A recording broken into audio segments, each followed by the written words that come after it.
আর বাঁচবো না। তুমি আমার সন্তানদের দেখে রেখো। বউ, কথা বলো। কি হলো তোমার? কথা কেন বলছো না? না বউ, তুমি আমাদের রেখে চলে গেলে। এবার আমাদের 5 মেয়েকে কে দেখবে?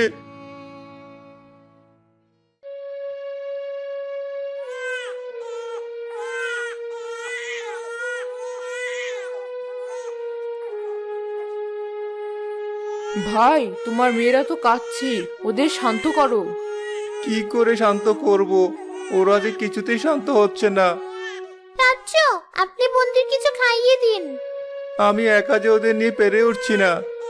ভাই, আপনি দুধ আনুন, আমি আর যুথি ওদের খাইয়ে দিচ্ছি। ঠিক আছে ভাবি। মিরাজ ঘরে চলে যায়। সে বাচ্চাদের জন্য ঘর থেকে দুধ নিয়ে আসে।